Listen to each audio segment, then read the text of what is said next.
The courthouse had never been this full.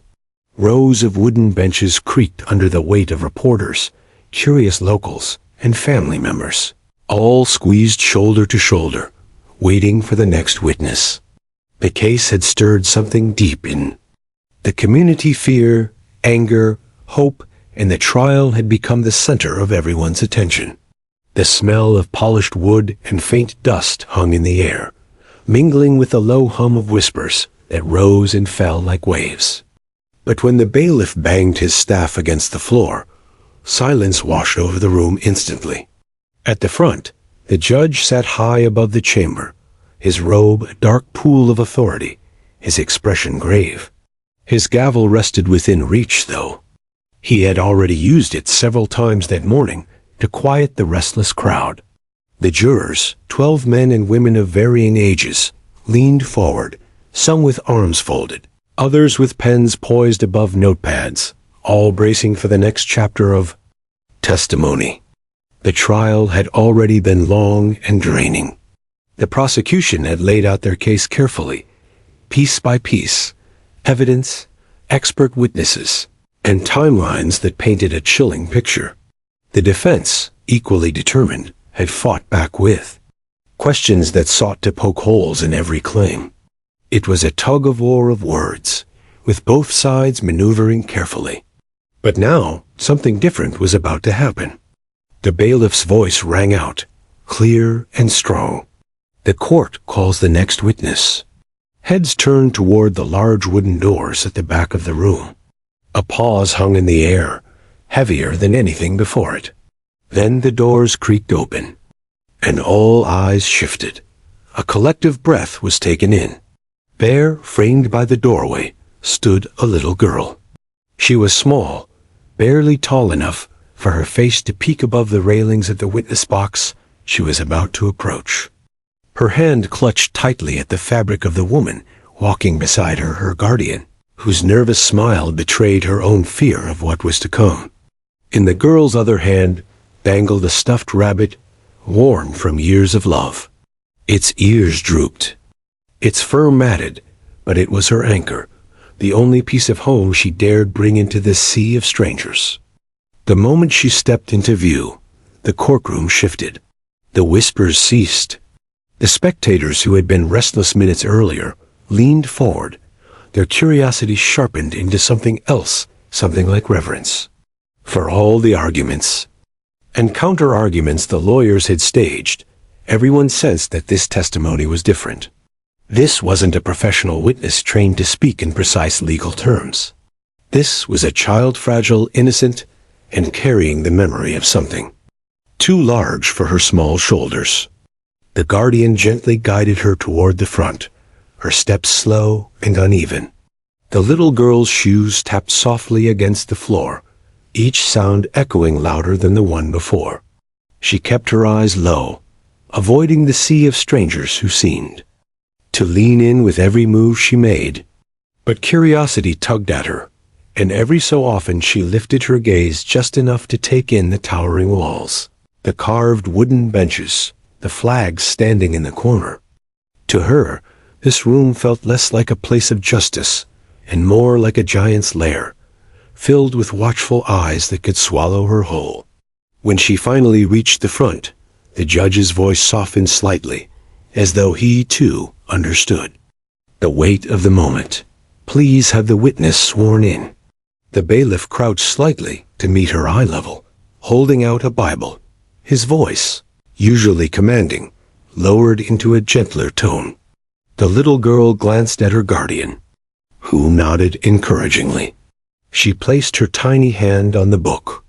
Her voice trembled as she repeated the oath, each word careful and deliberate, though her lips struggled to form them. She promised to tell the truth, and in that promise, the air seemed to grow heavier still. Climbing into the witness chair was an ordeal of its own. She had to be lifted slightly, so her feet no longer dangled helplessly. Once seated, she clutched the stuffed rabbit in her lap, twisting one of its ears between her fingers. Her eyes darted between the judge, the lawyers, and the jury. So many faces, so many eyes. It was overwhelming. The prosecutor, aware of the delicacy of the moment, approached slowly.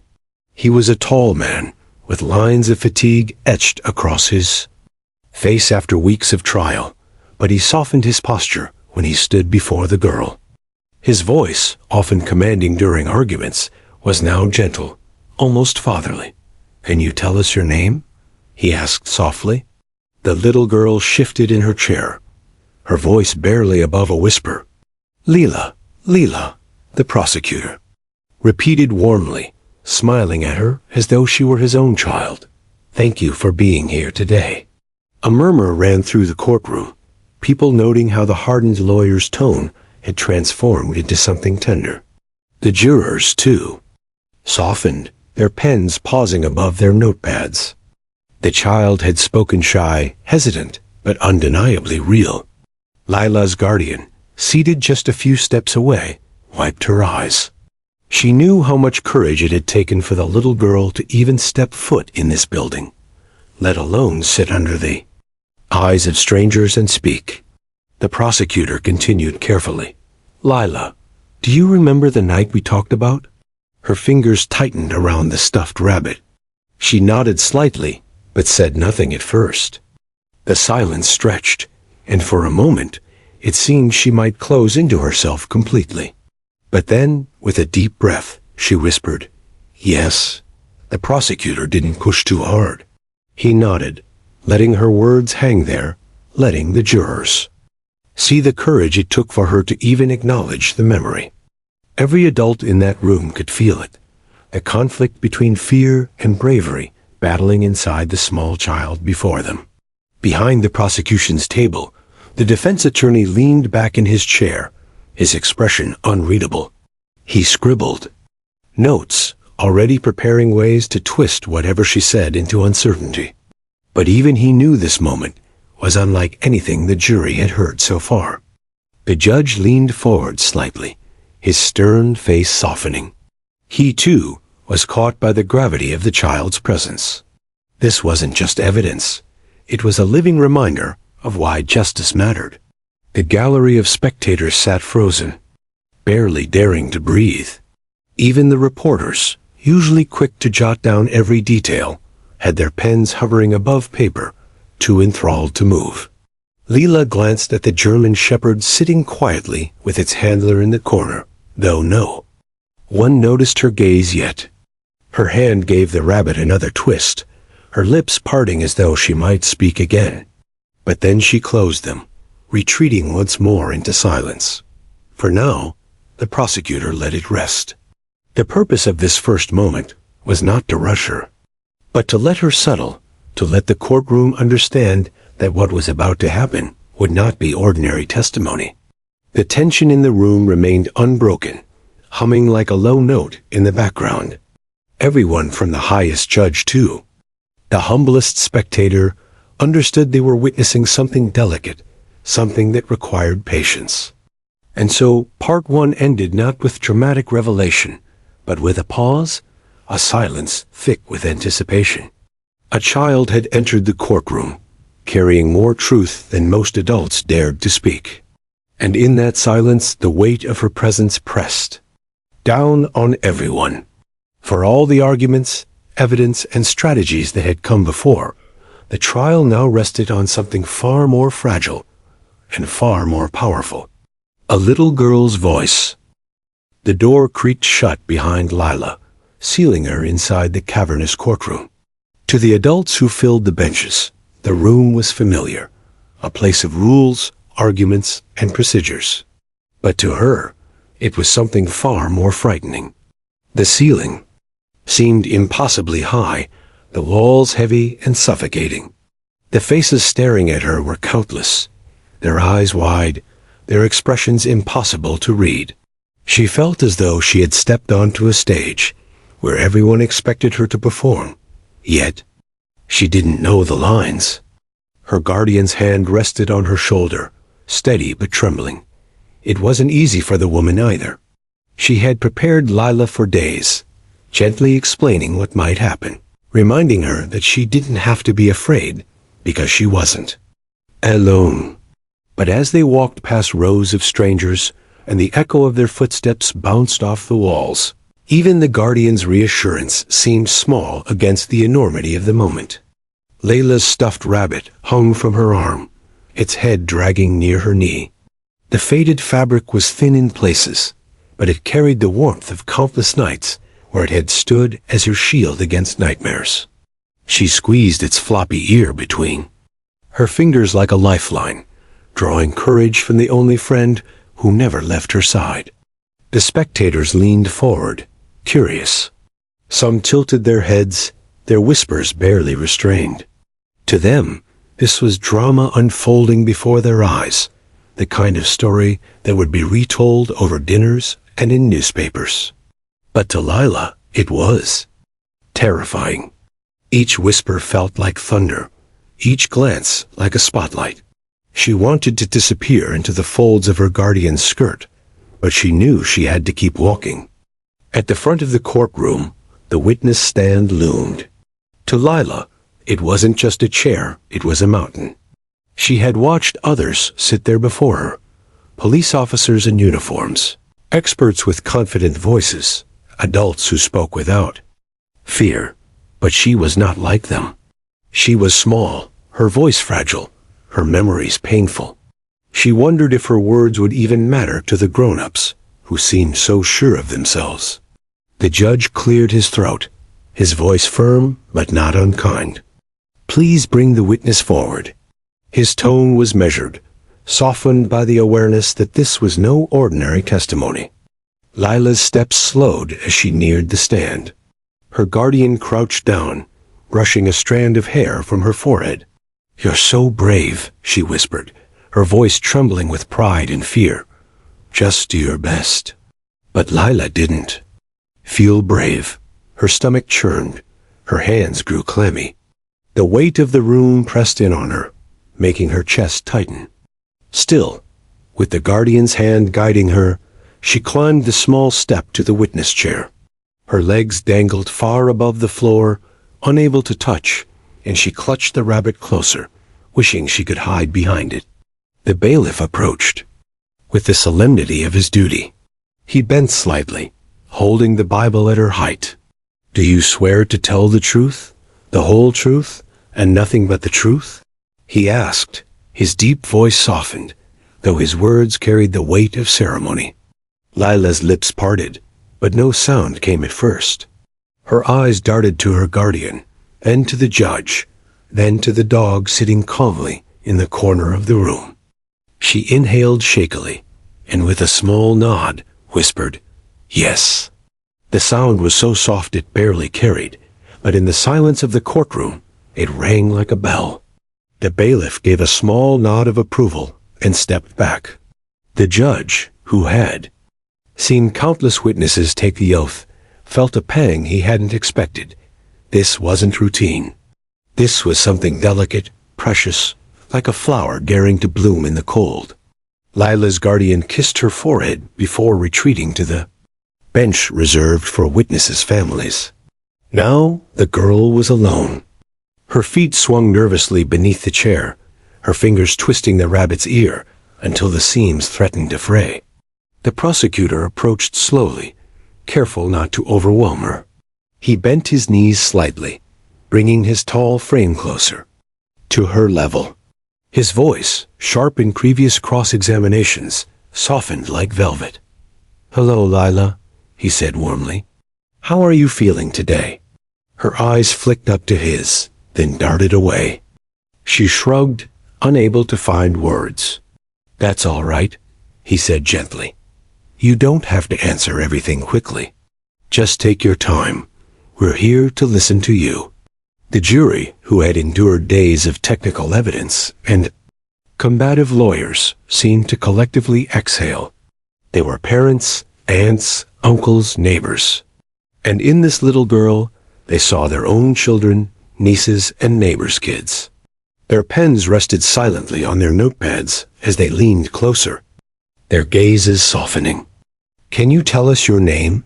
the prosecutor asked. Her fingers tightened on the rabbit. She swallowed hard. "Lila," she whispered.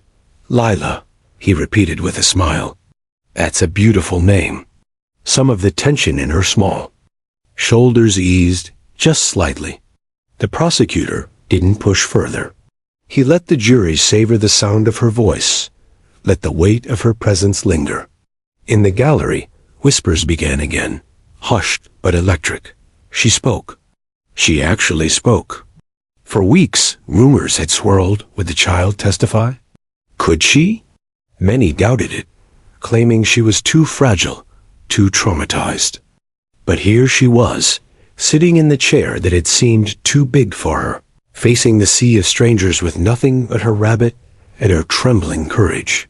The defense attorney shifted in his seat, adjusting his tie. His eyes narrowed, calculating.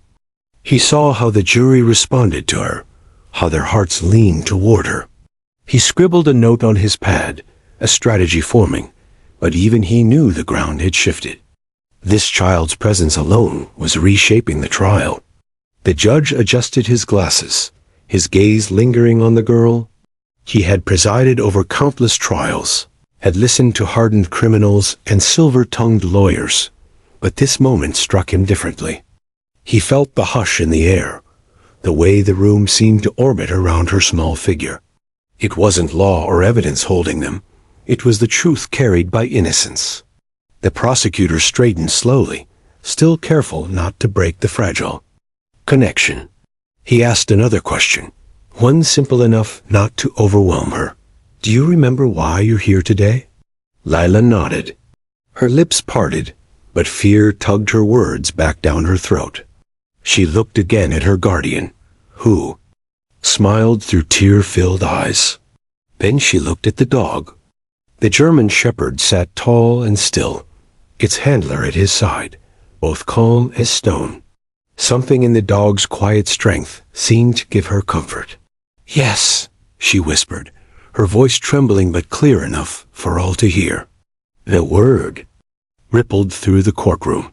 One syllable, fragile as glass, yet it carried more weight than pages of legal documents.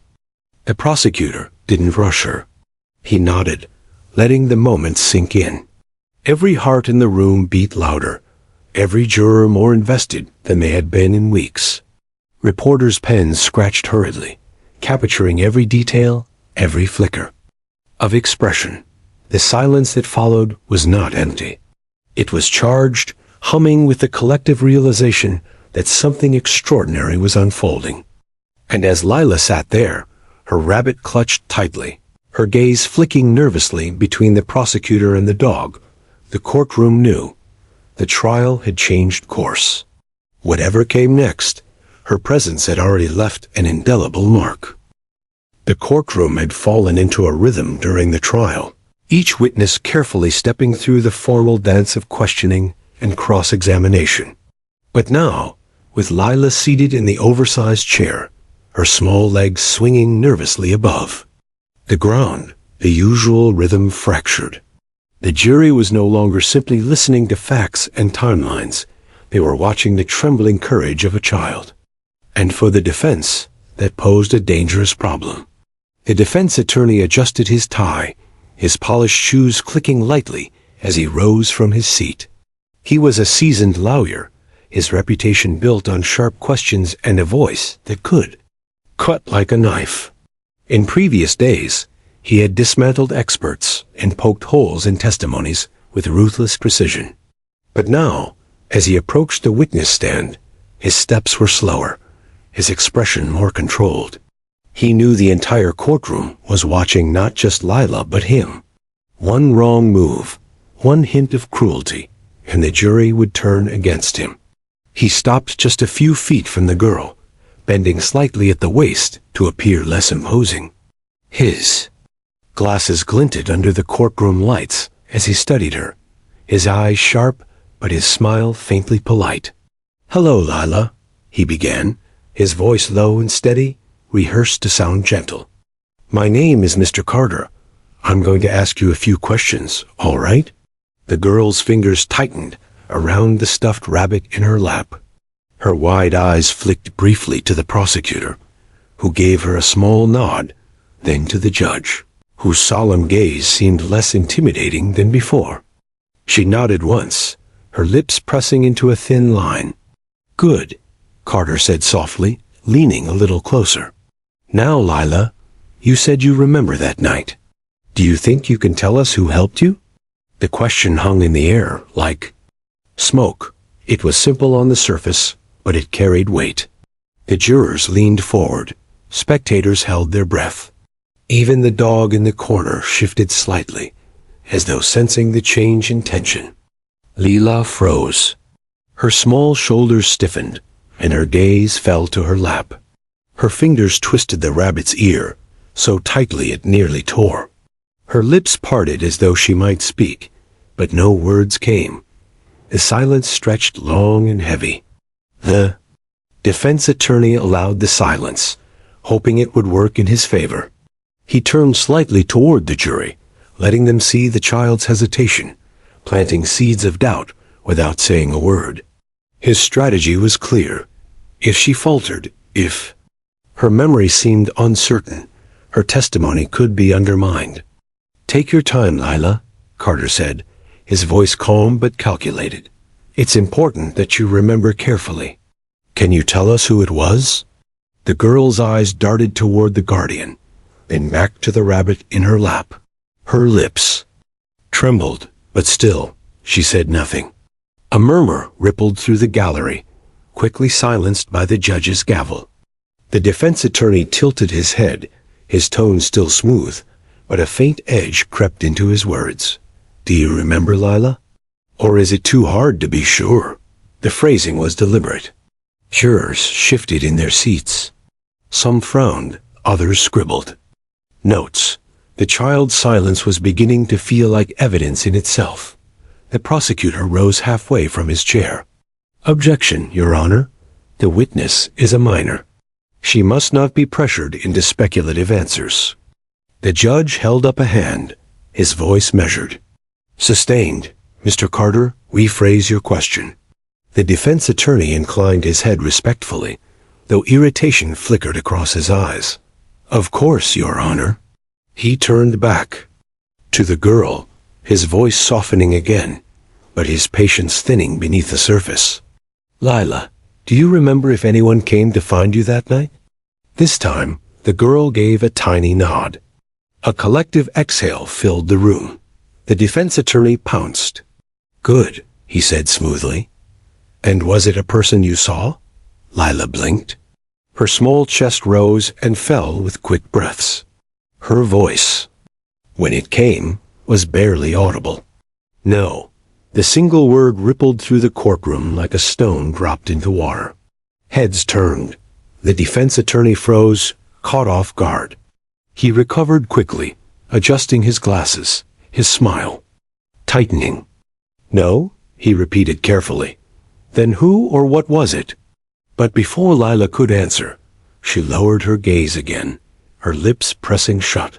The silence stretched, unbearable and electric. The jury shifted, the judge leaned forward, and the spectators whispered until the gavel struck once more. The defense attorney's strategy faltered.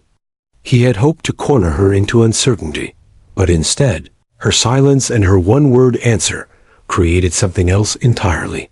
Suspense. And in that suspense, the jury was no longer skeptical, they were invested. He tried again, this time softening his tone further, nearly pleading. "Lila, you can tell us. It's very important. Who helped you?" The little girl's hand twitched. Her fingers released the rabbit's ear and lifted, hesitantly, almost imperceptibly. The courtroom stilled. The moment stretched thin, every second drawn out as though the very air held its breath. Her hand hovered in the space between her lap and the world beyond. But then, as though overcome with fear, she pulled it back down, burying her face into the rabbit's matted fur. Her body curled inward, her small frame trembling. Gasps filled the room. Some jurors looked away, their hearts aching. Others scribbled furiously, noting the weight of the child's fear. The defense attorney stepped back, suddenly aware of the thin line he was treading. He cleared his throat, feigning composure. No further questions at this time, Your Honor. The judge nodded gravely, signaling for the prosecutor to step forward again. But the damage, or perhaps the impact, had already been made. The jury had seen not a confused child, but a frightened one. And in that fear, they saw honesty. As the defense attorney returned to his seat, his jaw tight, he glanced at the shepherd in the corner. The dog's eyes, calm and steady, watched. The girl with a loyalty, unshaken by the chaos of the courtroom. The attorney realized, perhaps too late, that the story was moving beyond his control. The jurors whispered silently to themselves, their faces conflicted. What had begun as doubt now simmered into curiosity. They were waiting, just as everyone else was, for the moment the girl would finally find her voice. And when she did, the entire courtroom would change. The tension inside the courtroom was unbearable. It wasn't the usual silence of order, nor the hush of respect for legal proceedings. It was a silence born of raw suspense, heavy and suffocating, as if the walls themselves leaned inward to witness what would happen next. Lila sat stiffly in the witness chair, her stuffed rabbit pressed against her chest. Her earlier attempts to speak had faltered, her lips trembling, her eyes darting from face to face until they sank into the rabbit's fur. She was just a child, but she held more power in that moment than anyone else in the room. The jury's eyes clung to her every movement. Even the judge, who had learned to maintain stern composure, found himself leaning slightly forward, caught in her fragile struggle. The defense attorney had withdrawn, clearly rattled. He had hoped to unravel her credibility, to sow doubt through hesitation. Instead, he had revealed her vulnerability, and in that vulnerability, the jury saw something truer than any polished testimony. Now it was the prosecutor's turn, and all eyes followed him as he rose from his chair. The prosecutor, a man hardened by years of cases, carried himself with unusual gentleness as he approached the stand. He bent slightly at the knees, lowering himself to eye level with the girl. His voice, calm as a steady current, broke the tense silence. "Lila," he said softly, "you're doing so well. You've been very brave. And I know this is hard." The girl's small fingers stroked the rabbit's ear, her eyes still downcast. "I just want to ask you one more thing," the prosecutor continued. He spoke slowly, carefully, each word chosen with precision. "Do you remember who found you that night?" The question lingered in the air, pulling the room tighter into its grip. The jurors held their breath. The reporters' pens hovered above their notepads, motionless. The gallery of spectators leaned forward in unison, like a wave. Drawn toward shore, Lila did not answer immediately. Her lips pressed into a thin line. Her shoulders rose and fell with shallow breaths. The weight of expectation was crushing. And yet, beneath that weight, something stirred. She lifted her head slightly.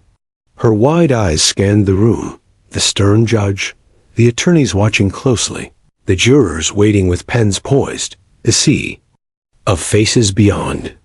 Then her gaze drifted, slowly, almost cautiously, toward the far corner of the courtroom.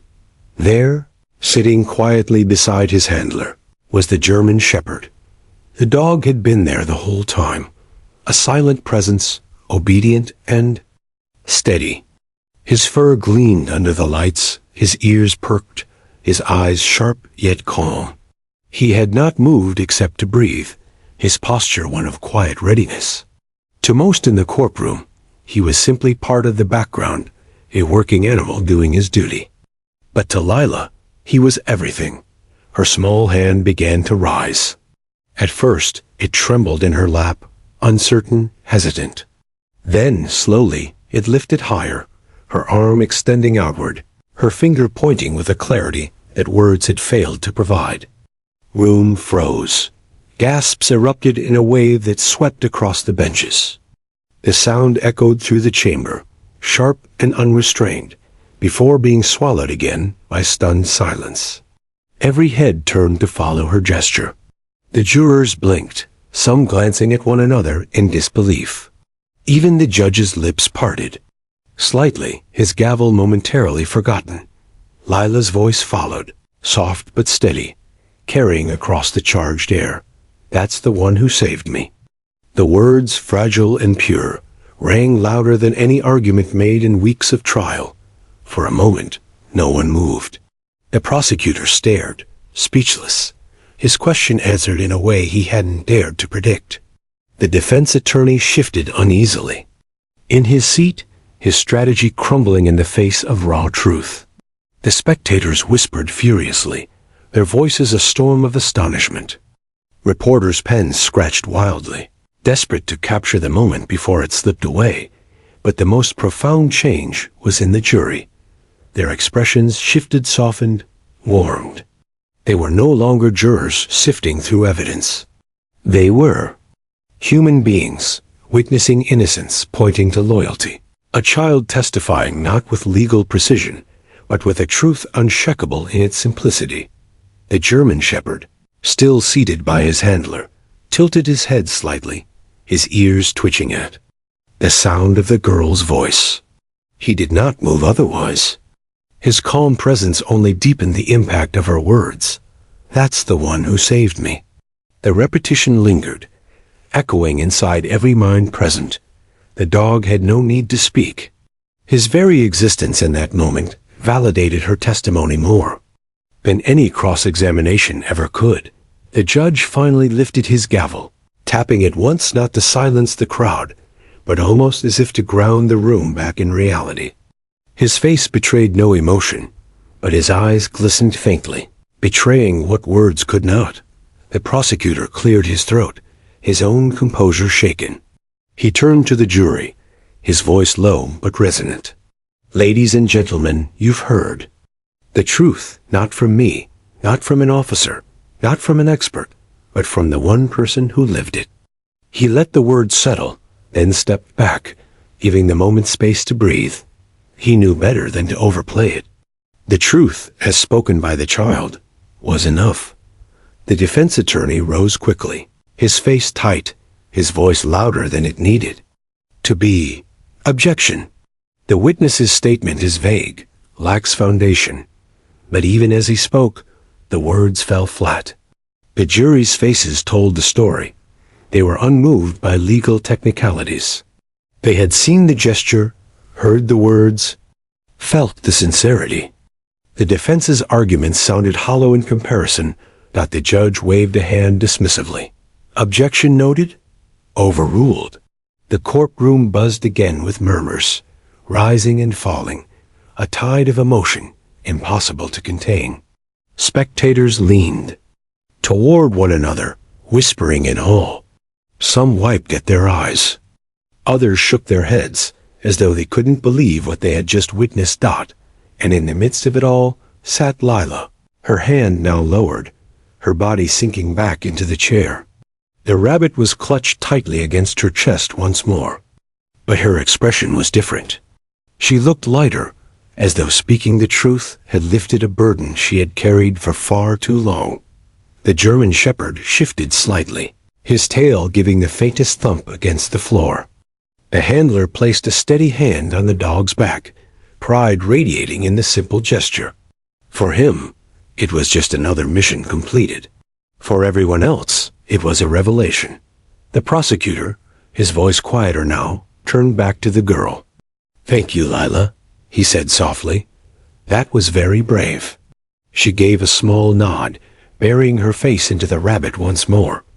The jurors scribbled furiously, but their notes were hardly necessary. The image was already burned into their memories. The trembling hand, the pointed finger, the clear voice of a child declaring her rescuer. It was a moment that could not be erased, no matter what arguments followed. And as the gavel struck again to restore order, everyone in that room knew they had witnessed something extraordinary. It wasn't just testimony. It was truth, unfiltered and undeniable, spoken in the simplest of words. "That's the one who saved me." The trial would continue. More evidence would be presented. More witnesses would be called. But nothing would surpass the impact of that moment. Because sometimes, justice doesn't arrive in long explanations or detailed exhibits. Sometimes it comes in the form of a child's trembling hand, pointing not to a person, but to a loyal dog whose silence spoke louder than words ever could, and in that moment, justice felt closer than it had in weeks. The moment hung in the air like a fragile glass ornament, shimmering, delicate, and ready to shatter. Lila's trembling voice had just pierced the courtroom's heavy silence. "That's the one who saved me?" Her small finger had pointed straight at the German shepherd, seated calmly beside his handler. The echoes of her words lingered in every corner of the chamber, bouncing off wooden benches, carved panels, and even the stony faces of the jurors. It was as though time had slowed, trapping everyone in the gravity of her truth.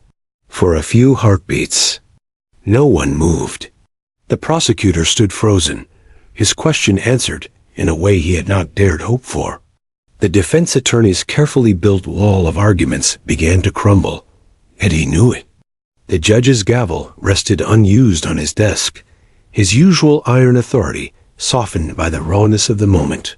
And there sat Lila, her hands slowly lowering back to her lap, the stuffed rabbit pressed tightly against her chest as if it had shielded her through a storm. Her breathing was quick and shallow, but her eyes, those wide, fragile eyes, glimmered with something new. It wasn't triumph. It wasn't relief. It was the simple, unshakable glow of truth spoken aloud. The prosecutor, regaining his composure, stepped closer to the witness stand. His voice, careful not to disturb the delicacy of the moment, was quiet and reverent. "Lila," he said softly, "can you tell us what you mean? How did he save you?" The girl's lips parted, then pressed closed again. Her fingers twisted the rabbit's ear until the fabric stretched thin. For a moment, it seemed she might retreat into silence once more. But then, slowly, her gaze shifted toward the German shepherd. The dog sat tall, his eyes steady, his presence calm. He did not flinch beneath the dozens of stares now fixed upon him. To Lila, he was more than a police dog. He was her rescuer, her guardian, the silent force that had pulled her out of darkness. And as she looked at him, the words seemed to rise from somewhere deep within her, bypassing fear. "He found me," she whispered. The room leaned in. "I was scared," she continued, her voice wavering but growing steadier. "It was dark, and I was hiding, and I didn't know if anyone was coming. I thought I'd be alone forever." Her small chest rose and fell quickly, her breaths uneven. "But then I heard him. I heard his pause and his bark. And then he came to me. He didn't let go until the police came. He stayed with me. He didn't leave me." A murmur rippled through the gallery, rising before the judge's gavel cracked, sharply to restore order. But even he did not hide the flicker of emotion in his eyes. Lila clutched the rabbit tighter, her voice breaking but determined. He saved me. He made sure I was safe." Her words were not polished. They weren't rehearsed, structured, or laden with legal jargon. They were raw, spoken through the trembling honesty of a child who had lived the fear and the relief. And that made them more powerful than any lawyer's argument. The prosecutor's throat tightened. He let the silence follow, giving the jurors space to absorb the truth they had just heard. Finally, he nodded gently. "Thank you, Lila. That was very brave." The jurors exchanged glances, their faces softening, some even visibly moved. One woman dabbed at the corner of her eyes. A man who had remained stoic throughout the trial now leaned forward, his pen forgotten, his gaze fixed on the child with unshakable attention. The defense attorney shifted in his seat, his jaw tight. He scribbled notes furiously, but he knew the tide had turned. A child's testimony was not just words. It was a story that bypassed logic and struck at the heart. And once the jury felt it, no argument could fully undo it. The prosecutor asked one final question, careful not to push too far. "Lila, why do you think he stayed with you?" The girl hesitated, her eyes flicking again to the shepherd. A faint smile, small but genuine, tugged at her lips. "Because he was my hero." The courtroom gasped again. The words, spoken with the pure clarity of a child's heart, swept through the room like a current of electricity. Reporters' pens scratched furiously, already framing headlines that would echo beyond the walls of the courthouse. A hero dog. A child's voice. Justice through innocence. The German shepherd, still seated, lifted his head slightly, as though acknowledging the title bestowed upon him. His handler placed a hand on his neck, pride radiating silently in the gesture. "The judge leaned forward, his voice gentler than before. "Thank you, Lila. You may rest now." Her guardian rushed forward, wrapping an arm protectively around her, helping her down from the oversized chair. The little girl's steps were hesitant at first, but lighter now, as though each one carried her further away from fear and closer to safety. As she walked past the jury, many of them could not take their eyes off her. She had not given them evidence in the traditional sense. She had given them something far more valuable, the truth as seen through the eyes of innocence. Back at the prosecution's table, the attorney sat down, his expression solemn but quietly triumphant. He knew they had crossed a threshold. No matter what the defense tried next, the jury had been touched in a way no cross-examination could erase. The defense attorney stood, his voice sharp with urgency. "Objection, Your Honor. The testimony is emotional, not factual. We cannot." The judge raised a hand, silencing him with authority. "Objection overruled. The jury will determine the weight of the testimony." His tone was firm, but his eyes betrayed a softness as he glanced once more at the retreating child. The gallery buzzed with murmurs again, some openly wiping away tears.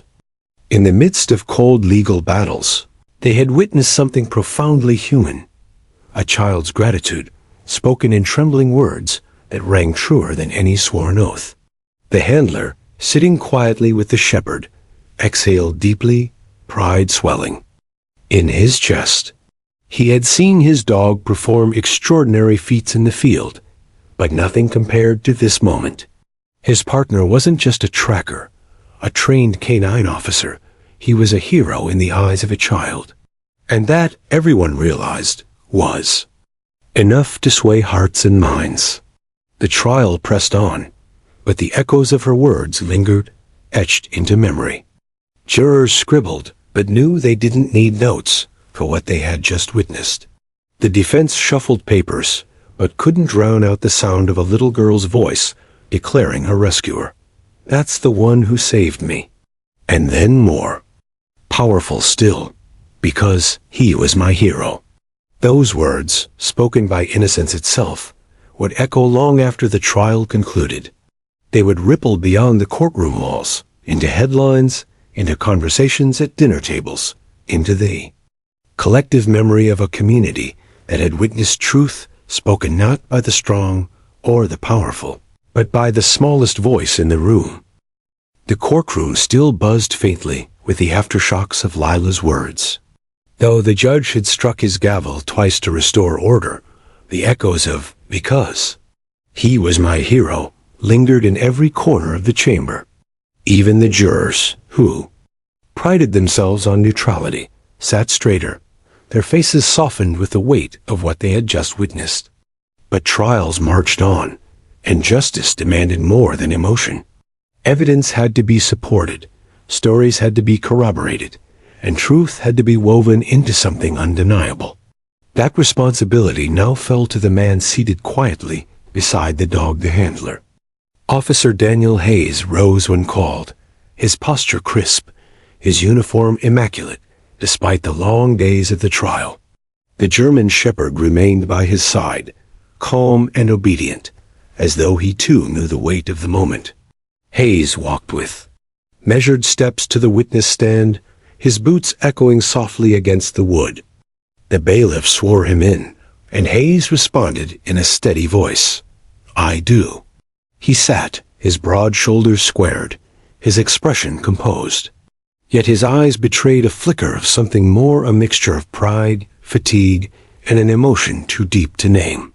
His partner sat at his feet, resting but alert, amber eyes scanning the room with quiet vigilance. The prosecutor approached, his tone respectful. "Officer Hayes, please state your full name and occupation for the record." "Daniel James Hayes," he replied. "Senior K-9 handler with the City Police Department, assigned to Search and Rescue Division." "Thank you. And how long have you served in that capacity?" 13 years, sir. 10 of those with K-9 units." The prosecutor nodded. "And the dog sitting by your side?" Hayes's eyes softened as they dropped briefly to the shepherd. "This is Max. He's a 7-year-old German shepherd, trained in tracking, scent detection, and rescue work. He's been my partner for 5 years." A murmur rose in the gallery at the name. Max, simple, strong, and now forever bound to the image of the trembling child who had just called him her hero. The prosecutor continued. "Officer Hayes, could you walk us through the night in question? Start from the moment you received the call." Hayes straightened, his voice calm, but carrying the cadence of a man reliving every detail. "We received the alert just after sunset. A child was reported missing. Last seen near her home, no clear direction of travel. I was dispatched with Max to assist in the search. The conditions were poor cold, dropping temperature, limited visibility. We knew time was against us." He paused briefly, his jaw tightening before he continued. "When a child goes missing, every second counts. They can't survive long in the elements. Fear can make them hide, even from those trying to help. That's where Max comes in. His nose can find what eyes can't." The jurors leaned forward, captivated not by dramatics, but by the steady gravity of his words. He wasn't embellishing. He was simply stating facts, and those facts painted a picture more vivid than any argument. Hayes continued. "We started at the last known location. I gave Max the scent and article of the child's clothing. He took it immediately. His body language changed. Tail down, ears forward, full focus. That's how I knew we had a live trail." He gestured lightly toward Max, who remained motionless, the embodiment of discipline.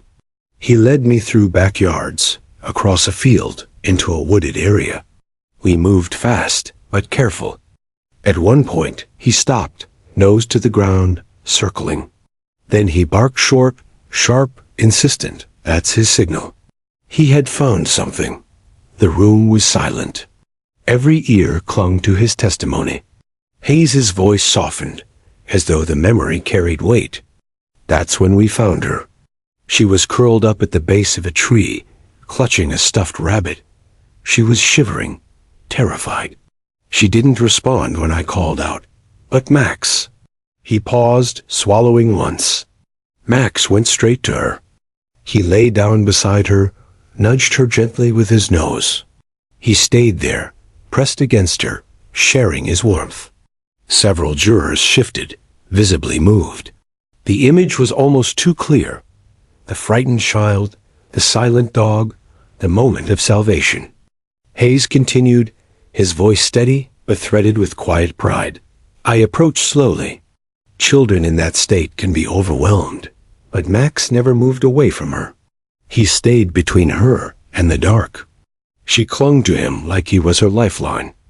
Honestly, that's exactly what he was." The prosecutor nodded. "And did Max leave her side at any point?" "Not once," Hayes said firmly. "Even when backup arrived, even when paramedics came, he stayed until I gave the command. He wouldn't budge until he knew she was safe in human hands. That's not just training. That's loyalty." The gallery stirred again. The judge lifted his gavel, but hesitated before striking it. The emotion in the room was palpable, and even he seemed reluctant to smother it. The prosecutor let the silence linger before asking, "Officer Hayes, in your professional opinion, would the child have survived the night without Max?" The defense attorney immediately rose. "Objection. Speculative." The judge considered, then nodded. "Sustained. Rephrase." The prosecutor inclined his head. "Understood. Officer Hayes, based on your experience, how critical was Max's role in locating the child when he did?" Hayes's answer was blunt. "Critical. Without Max, I doubt we'd have found her in time. The cold alone could have taken her before morning."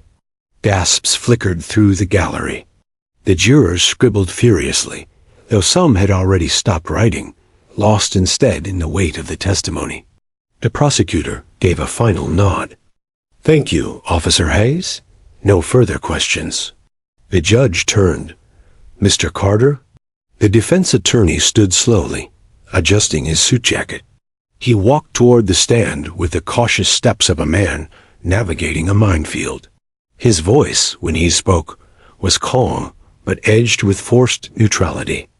"Officer Hayes, Max is a highly trained dog, correct?" "Yes," Hayes replied evenly. "And part of his training is to track scents and locate missing persons?" "That's correct."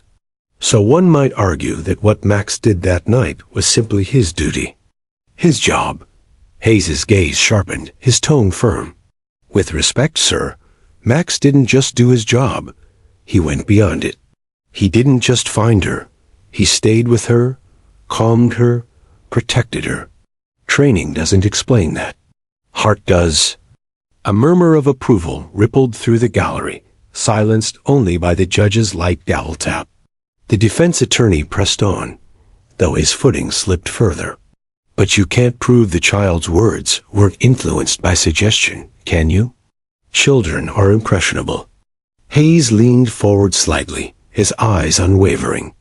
"I didn't put words in her mouth. None of us did. She spoke today because she remembered. And she remembered because Max never left her. You can call that impressionable if you want. I call it unforgettable." The defense attorney faltered, his jaw tightening. No further questions. As Hayes stepped down from the stand, he gave a subtle command. Max rose smoothly to his feet, padding beside him with silent dignity. Together, they returned to their seats, the bond between them radiating more than any words could convey. The courtroom seemed different now, stronger, warmer. The jurors glanced at Max as though seeing not just a dog, but a savior. The gallery's whispers carried awe. And the little girl, seated with her guardian, watched quietly with a faint smile, a kind of smile only someone who knew the truth could wear. Officer Hayes sat, resting a hand on Max's back. The dog leaned into the touch, his eyes steady, his presence calm. He needed no applause, no recognition. For him, it was simple. He had done his duty. But to everyone else in that room, he had done something far greater. And now, with both the child's trembling voice and the handler's unshakable testimony, the story of that night was undeniable. Max wasn't just evidence. He wasn't just a working dog. He was a hero. The trial had been long, arduous, and filled with all the predictable exchanges of arguments and objections. But after Lila's trembling voice and Officer Hayes's unwavering testimony, everything had changed. The courtroom no longer felt like a sterile chamber of law. It felt like a stage where truth itself had been laid bare. Yet for all the emotion that hung in the air, the law still demanded process. Closing arguments loomed, and the 12 men and women of the jury carried the burden of separating heart from fact, emotion from evidence. It was their decision, and theirs alone, that would decide the fate of the accused. The defense attorney, Mr. Carter, rose first. His suit was immaculate, his tone controlled, but there was a visible strain at the corners of his mouth. He knew the tide was against him, yet he also knew this was his last chance to steady the ship before it sank completely. Ladies and gentlemen of the jury, he began, pacing with deliberate slowness. What you've heard over the last several days has been powerful, emotional, heart-wrenching even. But I remind you, emotion is not evidence. Tears are not testimony. And while the story of a child and a dog may move your hearts, it must not cloud your judgment. His words were sharp, polished, and logical. Some jurors nodded slightly, acknowledging the reminder of their oath. Others kept their eyes fixed on him, their expressions guarded. Carter pressed on. What we have here is a child who has suffered a trauma. Traumas can create memories that are incomplete, confused, or even false. We have a loyal animal whose actions, while commendable, are instinct. And we have officers who, while dedicated, are not immune to embellishing a story for the sake of a compelling narrative. Ask yourselves, is this justice? Or is this sentiment dressed as fact? He paused dramatically, letting the silence settle. The burden of proof lies with the prosecution. And I put it to you, they have not met that burden. Sympathy is not proof. A child's hero is not a conviction. Do not let your hearts overrule your heads. His voice grew firm, the final strike of his argument. When you deliberate, remember this. Doubt is enough, and there is doubt here. More than enough. He returned to his seat, shoulders taut, his jaw clenched. It was a strong argument, legally sound, but it rang hollow against the memories still fresh in every mind. The prosecutor rose next. He didn't pace. He didn't gesture grandly. He simply stood with quiet confidence, his hands resting lightly on the edge of the table. Ladies and gentlemen, he said, his voice steady, Mr. Carter is right about one thing. This case has been emotional. It's been difficult. But that's because truth is difficult. And justice is not sterile. It is human. He let the words sink in before continuing. Yes, you must weigh evidence. But evidence is not just paperwork and exhibits. Evidence is testimony. It is what you have seen and heard with your own eyes and ears. You saw a child, terrified but brave, point with trembling hands to the one who saved her. You heard her words. They weren't rehearsed. They weren't guided. They came from her heart. And then you heard Officer Hayes, a professional of 13 years, corroborate every detail of that night. That is evidence. Strong evidence. His voice grew firmer, the quiet rising into conviction. The defense asks you to dismiss it as sentiment, but what you witnessed was not sentiment. It was truth. Pure, unfiltered truth spoken by the most innocent among us. He took a step closer to the jury, lowering his voice again. You are not here to decide whether a dog is a hero. We already know he is. You are here to decide whether this child's truth, supported by the testimony of professionals, outweighs the doubts the defense tries to scatter before you. And I submit to you, it does. It must. The courtroom was still. Every juror's eyes were locked on him. Even the German shepherd seemed to sense the gravity. His ears perked, his gaze fixed forward. The prosecutor finished softly, but with weight. Justice is not blind to humanity. Justice requires it. And justice, ladies and gentlemen, is what this child deserves. Deliver it. He returned to his seat, his expression calm, his confidence rooted not in theatrics, but in the belief that truth had already spoken louder than words. The judge gave his final instructions, his tone formal, reminding the jury of their duty to consider only the evidence presented. Then the bailiff rose, leading the jurors out through the heavy wooden doors. The gallery exhaled collectively, whispers rippling through the room. Spectators shifted, some with anxious expressions, others with quiet certainty. Reporters scribbled furiously, framing headlines for the morning. Child's words may decide verdict. Inside the jury room, 12 people sat around a polished table, their notes scattered before them. The air was thick, heavy with the weight of responsibility. A woman in her 50s broke the silence first. "I can't get her voice out of my head. He was my hero. You can't fake that." A younger man shook his head. "I know, but the defense was right about one thing. We can't convict on emotion alone. We have to make sure the facts hold up." "They do," another juror said, firmly. The officer's testimony lined up with hers perfectly. The dog led them straight to her. "That's not coincidence." Back and forth it went, voices rising and falling, logic clashing with heart. Some jurors clung to the defense's plea for doubt. Others leaned heavily on the power of what they had seen and heard. Hours passed. The clock ticked steadily, each second dragging under the weight of deliberation. At times the room grew heated, at times it fell into silence, the jurors lost in their own thoughts. Meanwhile, back in the courtroom, the accused sat rigid, his lawyer whispering strategies that felt more like desperate prayers. The prosecutor sat quietly, reviewing notes he no longer needed. Officer Hayes kept a hand resting on Max's back, the steady rhythm of his partner's breathing grounding him.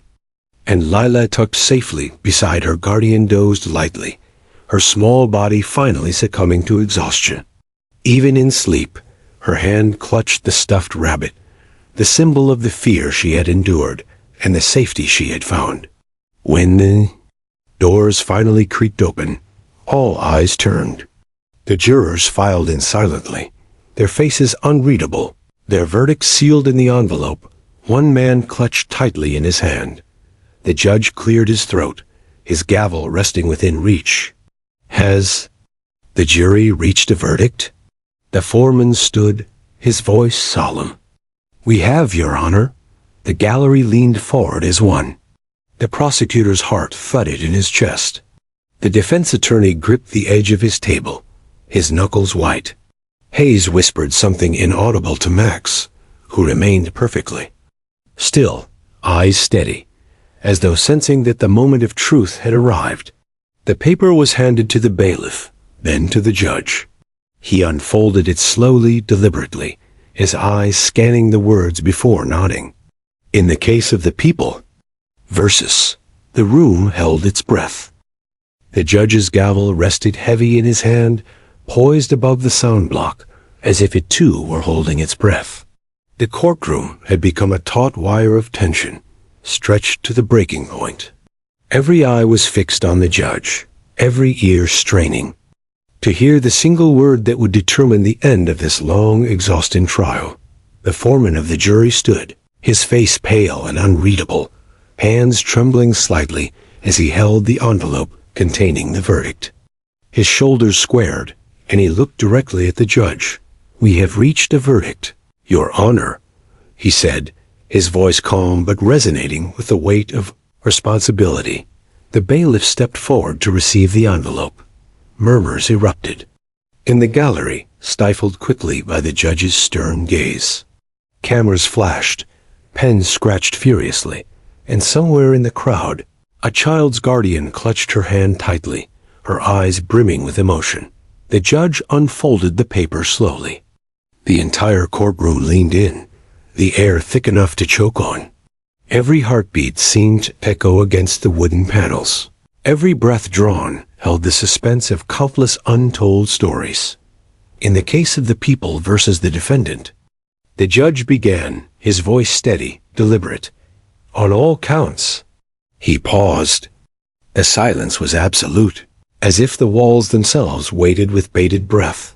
The gavel tapped lightly against the sound block, punctuating the moment. "We, the jury, find the defendant." Another pause. The entire room seemed suspended in time. Spectators leaned forward, lips parted, eyes wide. The defense attorney swallowed hard, his polished words of doubt rendered nearly meaningless in the weight of what was about to be spoken. "Guilty." The word shattered the silence, rolling through the courtroom like thunder. Gasps erupted, some in relief, some in disbelief. Spectators clutched at one another, tears glistening on cheeks. A collective shudder of justice passed through the room. The child's voice, once trembling and hesitant, had been amplified by truth, and now that truth had prevailed. The prosecutor's shoulders sagged with a quiet relief. He allowed himself a small, tight-lipped smile. The defense attorney's face tightened in a grim acknowledgement. His attempts to sow doubt, rendered impotent by the power of innocence and unwavering fact. Officer Hayes exhaled slowly, hand resting on Max's broad back. The dog tilted his head slightly, ears twitching, as if sensing the tension finally break. He had done his duty, yet even in this courtroom of law and procedure, the loyalty and bravery of a dog had transcended paperwork and strategy. The judge's gavel struck again, calling for order. The court acknowledges the verdict. The sentence will be determined according to statute. In the gallery, whispers swelled into murmurs of astonishment and relief. Spectators turned to one another, shaking their heads, wiping tears, sharing the quiet awe of having witnessed a story that had been at once terrifying and inspiring. And in the midst of it all, Lila sat small but radiant, her fingers clutching the stuffed rabbit that had carried her through the fear. Her eyes glimmered as they met Officer Hayes's, and then Max's, who remained still but watchful. A faint smile tugged at her lips, the first real smile since the trial had begun. She understood, in a child's intuitive way, that justice had been done not just because of laws and words, but because the courage of her voice and the loyalty of a dog had prevailed. The prosecutor rose from his seat and approached Lila's guardian gently. "She was extraordinary," he said softly. "Brave in ways most adults never are." The guardian's voice trembled with emotion. "I didn't think she could do it, but she did. She spoke her truth." Lila, still clutching the rabbit, finally spoke. Her voice was small, yet firm enough for all to hear. "He saved me," she said, pointing to Max. "And now, everything is okay." Max responded as if on cue, nudging the little girl gently with his nose. His golden brown eyes held calm reassurance, as if to say, "I was here, I'm here, and I will always be here." The courtroom emptied slowly, each person carrying a memory of the trial that would linger far beyond the legal proceedings. Reporters jostled for the last images, capturing snapshots of a girl, a dog, and a story of courage and loyalty that transcended ordinary headlines. In the hall, jurors exited quietly, speaking in hushed tones about the power of what they had witnessed. "I've never seen anything like that," one said. "A child, a dog, and truth that clear. It changed everything." Officer Hayes knelt beside Lila, placing a gentle hand on her small shoulder. "You did amazing today," he said. "Max and I are proud of you." The little girl's eyes shone with tears, but this time they were tears of relief and gratitude. "Thank you," she whispered. "Thank you for finding me." Max leaned forward, resting his head lightly against her knee. It was a silent moment, yet louder than any speech, louder than any verdict. In that simple gesture, all the fear, all the uncertainty, all the tension of the past weeks dissolved. Safety, bravery, and loyalty prevailed. The guardian hugged Lila tightly, whispering words of comfort and pride. "You were brave," she said, "braver than anyone in that room." Lila hugged Max, pressing the rabbit to his side, as if connecting all the threads of courage that had saved her. In that instant, the courtroom wasn't just a place of law.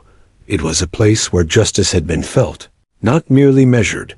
Outside, the afternoon sun poured through the courthouse windows, warming the chamber with gentle light. Lila, Hayes, and Max stood together for the first time unshaken, framed in a moment that would be remembered by all who witnessed it. The echoes of the trial, the gasps, the trembling voice, the courage would linger long after the gavels. Last strike. As the crowd dispersed, a quiet settled over the courtroom. Lila's story, Officer Hayes's testimony, and Max's silent heroism had merged into something greater than law. It had become a narrative of hope, resilience, and the unspoken bonds that protect vulnerable. And in the center of it all, a little girl clutched her rabbit, a dog sat loyally at her side, and the world, at least for that moment, felt just. For Lila, that day would always be remembered, not just for the fear or the courtroom or the verdict, but for the moment. She discovered that bravery could come from the smallest voice, and that loyalty, even from a four-legged hero, could change everything. And as she walked out of the courthouse, hand in hand with her guardian, Max padding silently beside them, there was a lightness in her step, a certainty that she had been heard, that she had been believed, and that the world, just this once, had tilted toward justice. The courtroom emptied, but the story remained, a story of courage, a story of truth, and a story of a child who spoke, and a dog who saved. And in that story, everyone who had witnessed it carried a piece of it in their hearts forever.